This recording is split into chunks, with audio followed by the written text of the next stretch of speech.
Hello, Tested folks. This is my new toy. This is the Ooni Volt indoor electric pizza oven that is about to cook this pizza in about 90 seconds to 120 seconds or so.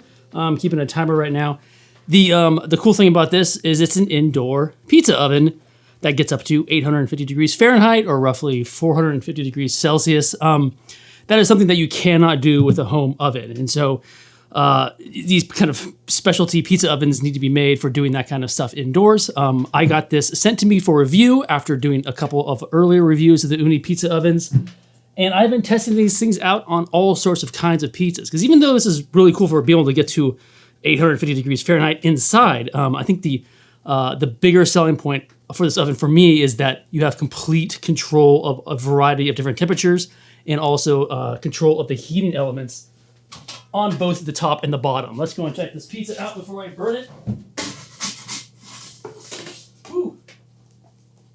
So there you go. There is my Neapolitan style pizza, very light and airy. I do a very wet dough and I had a couple bubbles blow out, so I had this big hole in the middle, but ignore that. The pizza is still delicious. That cooked in about 2 minutes at the highest temperature this oven goes to, which is 850 degrees Fahrenheit, like I mentioned, which is in the range to cook Neapolitan style. Neapolitans usually cook around from 800 to 1,000 degrees. My outdoor ovens go to about 1,000 degrees Fahrenheit, and I cook these things much quicker. But it's all about learning your ovens, and this takes away a lot of that. Those failure rates of messing up multiple pizzas before you eventually learn your oven, because of the way you can dial in the temperature on this thing, which I will talk much more about in this video. But first, you might be asking yourself, why is there a pizza video on Tested? Well, for that, we need to travel back to 2020 when we were all at home looking for content to make for Tested, being locked inside. And I did a review of the very first pizza oven I ever owned, which was one of the original Ooni wood pellet fueled oven. This was an oven that I believe I was a contributor on Kickstarter, and I think this oven came from that. I threw money in when that company was just a couple of owners doing a small entrepreneurial thing of trying to launch this pizza oven company. Cut 2 years later, now they are one of the bigger names in pizza ovens. But I had this pizza oven that I've been using for a long time, and I decided to do a review on it and sort of became obsessed during that time with figuring out ovens, figuring out different styles of ovens and how to work with them and how to make pizzas of all different varieties. After that, I developed a relationship with Ooni, and they ended up sending me my second outdoor pizza oven, which is the Ooni Coda 16, which is a propane-fueled pizza oven. So to sort of round out that trilogy, the third in the pizza oven series, we're going electric, which will be my final pizza oven review, going from wood to propane to electric. And I wanted to talk about my experiences with all of them, but specifically kind of show you this Ooni Volt, because for a lot of people, this might be the pizza oven for you if you don't have in outdoor areas, if you live in someplace that's constantly cold, or like me, you want to experiment a lot and make a lot of different pizzas. So I wanted to give you a conclusion to this video series by showing you the Ooni Volt 12, I believe this is called. This is a 12-inch pizza stone inside of here. All electric, again, very simple, is meant to be used completely indoors. I had this thing running at like 850 degrees for 25 minutes as it was preheating for this oven. It's warm. Definitely gets hot in the front, but it's warm. It does not burn out things. I can keep my hand on here for about that long before it starts to hurt. So it's not like the outdoor ovens, which get very, very hot. I actually have mods that attach onto the top of my oven that uses the heat that's sort of being wasted at the top to heat up the little canisters to heat up those pizzas after you make them and put them in there as sort of a heating element itself. So the insulation on this one is much more sturdy because it needs to live indoors. But let's talk a little bit about this oven. I do want to reiterate that Ooni did send me this oven for review as like a second run review unit, meaning that it went through a round of reviewers before landing on me. So I did get it used, but it was pretty much like new. So just getting that out there. And I wanted to talk a lot about the control of the temperatures that make this oven unique, or at least different than the outdoor pizza ovens. Because I think a big selling point to this oven is it can do 850 degrees inside your home. Home ovens get like 500 and 550 degrees. They're usually larger elements, and so the ineffectiveness of the heat around that oven kind of changes and varies from home oven to home oven, and so you get a lot of inefficiencies there that are sort of hard to do really high temperature, high heat style pizzas. It's almost impossible to do. That's why you sort of need a pizza oven to do that kind of thing. But the temperature control means that you can cook all sorts of different styles of pizza in this oven, where it becomes a little bit harder to do that kind of stuff when you don't have control over your heat or less control. So let's talk about the wood pellet one that I have, right? You throw wood pellets in there, you burn them, the flames roll up, it heats the whole thing up. And then you sort of learn that oven. You learn how to toss in your pizza, sort of move it around, move it away from the heat, bring it up to the top of the wall. You learn little tricks like that. And that's kind of the fun. That's kind of the charm of those ovens is you learn this craft and it almost becomes like an art, or you feel like an artist of some sort, as a pizziola trying to rotate your pizzas around to get that temperatures, to get your pizzas consistent and get the right heat for the right types of pizzas. When you come to propane, it's a similar situation. You're still rotating around in this larger element, but you have control. You have control over the flame. You can turn it down when you want to do lower, like New York style cooks. Or you can turn it back up, you want Neapolitan style. But you have a little bit more control there. And then when you get to here, you have full control, meaning that I can not only dial the temperature in that I want up to 850 degrees Fahrenheit, but then I can also control the top and the bottom heating element and the balance that those two things put out. So if you know that maybe you have a wet dough, like in this case, this was a very wet dough. I make wetter doughs, meaning wetter, I use more water. My hydration level is higher. And sometimes the bottoms tend to burn quickly or brown or blacken quicker, and so I can rotate the heat and give it more heat on top and less on the bottom. And so you have that kind of control, which you don't really have in any other style ovens. And so being able to control that means that you can then move on to like Detroit style. I made when I first got this, the first one I made a Detroit style. I made flatbreads. I made New York style. I made Neapolitans. Just trying out what this thing can do and what that control means you can do. And having that kind of control means you can do Detroit styles pretty easy. I do Detroit styles in my outdoor pizza ovens, but it's finicky, and my success rate's probably about 70%. Your success rate's raised to about close to 100% when you are able to just dial that stuff in. Now, that all being said, I am not, I'm still an outdoor pizza oven guy. That is still my baby is doing the outdoor pizza ovens. I equate this to like a sous vide, right? Like when you want a steak and you want it perfectly cooked, you can put it into a sous vide water bath and get your steak completely at the temperature you want it and sear it and cook and eat it. And it's fantastic. It's great. But you also sort of miss out on that chance to hang out outside in the sun over the barbecue and sort of flip around your meat on the grill many, many times. So you miss that the aspect of being a collaborator, being an active participant in the cook of that thing. And that's why I love pizza ovens, outdoor pizza ovens, is because they're sort of wild. You're working with fire. It's, it gets sort of wild, and the more and more you master working those things, the easier it becomes, the more success you have doing them, and you actually feel that sense of accomplishment, or you feel your imprint put on that pizza as a collaborator in that cooking process. This, you don't have that. You are putting this in here. You are setting the temperature, and you're putting that in there. And that's not to say either one is bad or good. It's just different strokes, right? I do a lot of pizza. I have a pizza YouTube channel called Getting Doughy with Joey. Check it out, like and subscribe. But I do so much pizzas. I do so much pizza experimentation. That's not always conducive for outside cooking. I can't always go outside, especially when it's raining or weather is not permitting. And also because it's open flame, results can be wildly inconsistent. And sometimes I need to like log or just check and compare things. And so this will allow me to dial in things and take a look at them across multiple variables and really log those accounts of how I'm cooking the pizza, experiment a lot more, cook whenever I want and not just have to depend on the weather. And also, when friends are over, I don't always want to be outside if it's bad, the weather's bad and I'm cooking pizzas all alone. I oftentimes want to be out there with everybody cooking, having a good time, but sometimes weather doesn't permit, and now you can take this inside. Or if you live in an apartment, a place that does not have an outside patio or deck, you can have this in there, especially if you are really wanting to get into the craft of pizza making. So like I said, I made a ton of different styles of pizzas. I had about 3 sessions with this, maybe like 4 or 5, one night, 3 a couple nights later, and then a final few. And then I tried cooking some like meat. I had some chicken. My outdoor pizza ovens can cook many different things. I cook vegetables inside. I cook steaks and whatnot. I tried chicken in here. I just got a little nervous because it's electric, and so the profile on this thing is a little bit thinner, so your heating elements are closer. It's plugged into a wall, so there's electricity involved. I didn't want oils and stuff spraying around inside of that oven, so I cooked the chicken.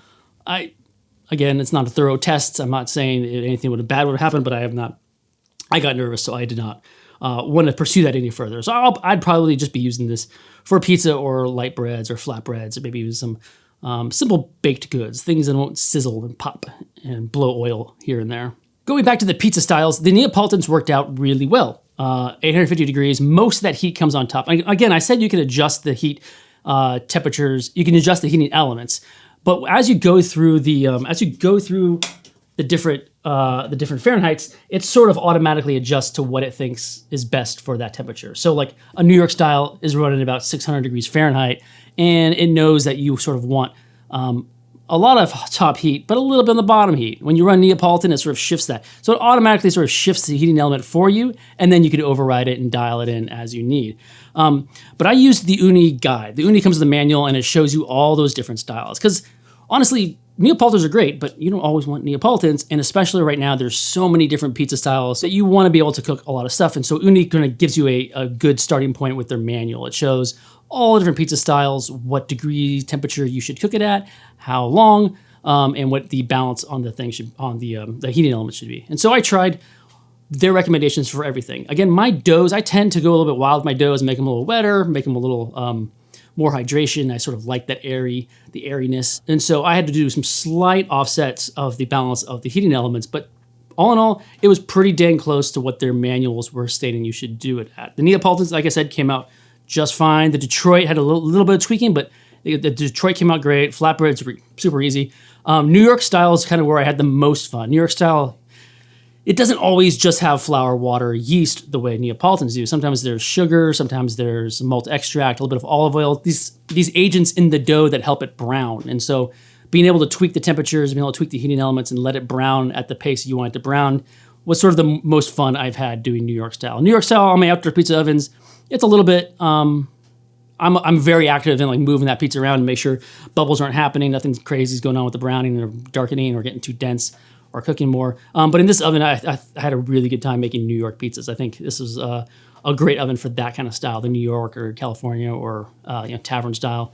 This oven will definitely excel in that. Now, I do want to jump back into talking about heat control. I mentioned how important heat control is, and I think as a video guy, as a camera guy, the best way for me to make the analogy is with like exposure triangles. In photography, there's something called like the exposure triangle, which is when you're trying to get the correct exposure of something, you have like three tools at your disposal on your camera. You have the ISO, you have your shutter speed, and you have your aperture. And you can adjust all of these independently to get the right exposure, or you can like weigh them differently, to get same exposure, but a different result, right? Like I can speed up my shutter speed and close down my aperture and get more of an action shot with less blur, stuff like that. Pizza has a similar, a pizza triangle, if you will. Mastering pizza and pizza dough really comes down to understanding the dough, and more specifically understanding the hydration of the dough. So it's the wetness, the hydration of the dough, the temperature, and the time it takes to cook that. Or the time that you're going to have that in the oven for. And those three things, changing those three things are sort of what changes the styles of pizza, right? Like Neapolitan is high heat, so 900 degrees Fahrenheit, moderately drier dough, like 55%, 60% hydration level, meaning there is 60% of the weight of flour is water.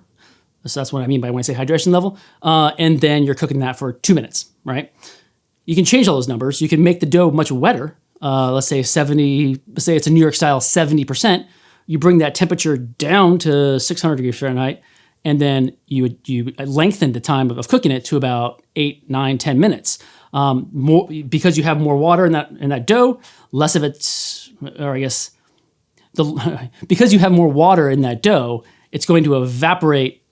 You'll have more to evaporate with the longer cooking times and the shorter and the lower temperatures, meaning you'll get a chewier dough as opposed to the Neapolitan where it's that airy dough. And so you're just adjusting these three variables to get the pizza style that you want. Of course, there's other little things here, but all in all, that's the basics of having that.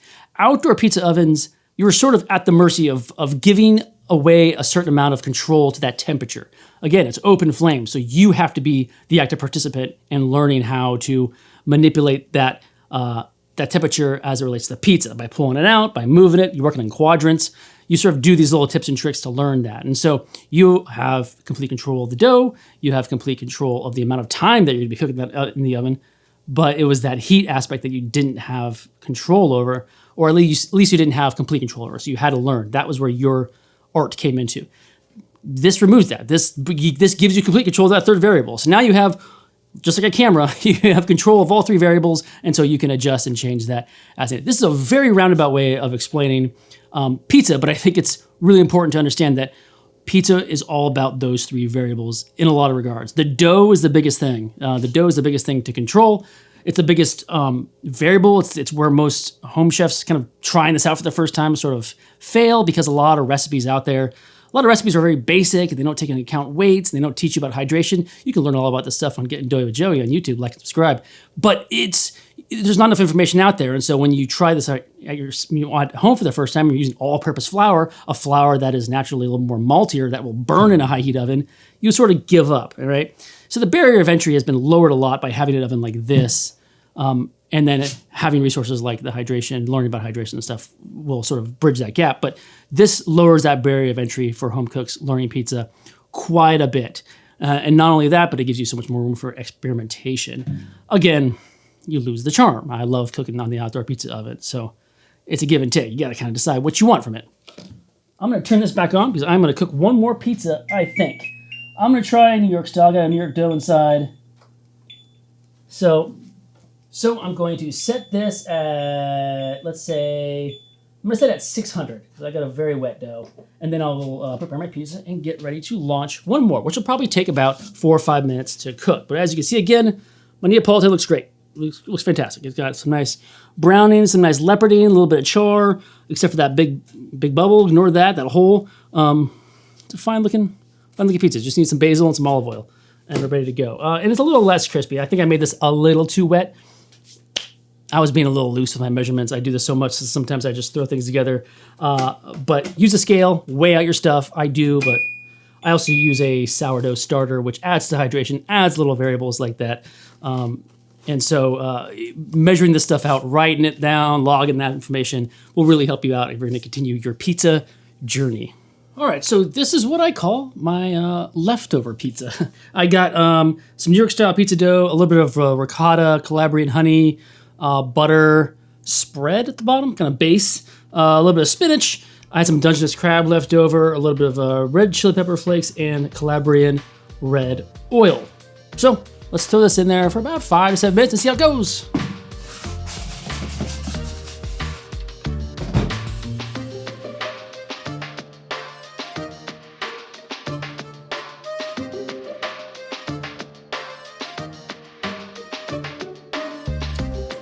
All right, and there you have it, my spicy crab, spinach, ricotta, leftover pizza on this New York style crust, slightly different than my Neapolitan style, but both pizzas came out great. I cooked about 6 minutes in here at about 600 degrees Fahrenheit, 72% hydration.